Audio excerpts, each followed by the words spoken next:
c'est vrai que c'est très dur de travailler avec les animaux et les enfants. Je me souviens sur une hirondelle avec Michel Serrault, il disait à Mathilde Seigné, ne travaille jamais avec des animaux et des enfants. Parce que le public ne verra qu'eux. Ils ne te verront pas, toi.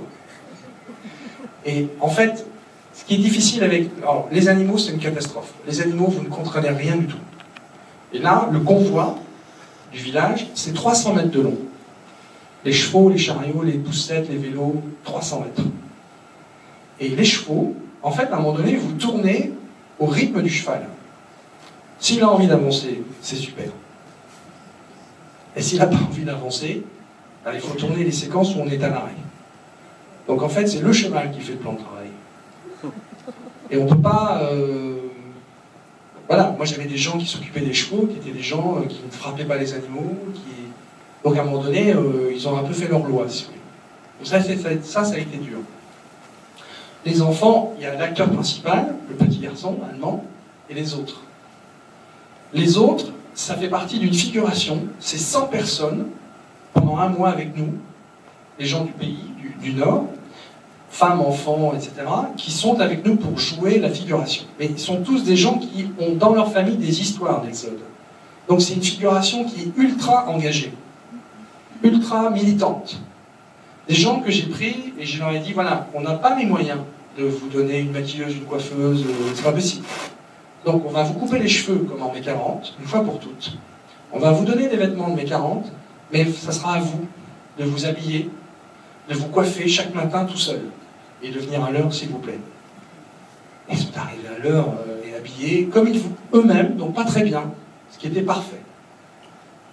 Et j'ai demandé à ce qu'il y ait un deuxième caméraman, avec la même caméra que nous, que j'avais habillé en mai 40 pour qu'il passe un peu inaperçu. Lui, il a vécu pendant un mois avec le convoi. Et je lui dis, voilà, toi tu es la caméra embarquée, la caméra cachée. Il faut que tu voles tous les moments qui vont se passer, qui vont se produire, que je ne peux pas le voir parce que moi je suis en tête de gondole avec les acteurs. Et il a volé les moments. Quand on s'arrête, les enfants jouent dans les bas-côtés. Quand on s'arrête, les gens ne comprennent pas, donc ils tendent les coups. Quand on s'arrête et qu'il fait chaud, les gens se mettent à l'ombre, etc., etc. Tous ces petits moments de vie, vous les avez vus dans le film. C'est-à-dire que j'ai puisé dans ce matériel le montage. Donc les enfants que vous voyez sont époustouflants de naturel, puisqu'ils ne savent pas qu'ils sont filmés. Il suffit que vous demandiez aux enfants de jouer sur le bas-côté pour que ce soit une catastrophe. Si vous ne leur demandez pas, il va être très très bien fait. L'acteur enfant principal, là c'est une autre histoire. Là, c'est des semaines et des semaines en Allemagne pour trouver l'enfant. J'en ai vu je ne sais pas combien. Et à un moment donné, à Berlin, je suis tombé sur ce gosse. 8 ans. Pas en 3 langues. Et je fais un test, et Auguste Dill, qui joue son papa, était avec moi. Et il y a un truc qui est que, d'un seul coup, enfin de manière spontanée et presque naturelle, il est... Enfin, je ne sais pas comment expliquer. C'est juste. C'est un enfant, on ne fait pas 15 prises avec lui. Parce que 2 prises, de toute façon, tout est là. Et là, cette grâce, qui...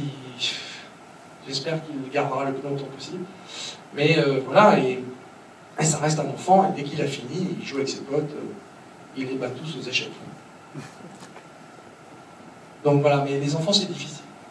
Les animaux, et il y a une oie, ah oui, il y a une oie. Ah, mais l'oie, Joséphine. En fait, elles sont 2. Identiques, bien sûr. Parce qu'on ne peut pas, au bout d'un moment, elles fatiguent.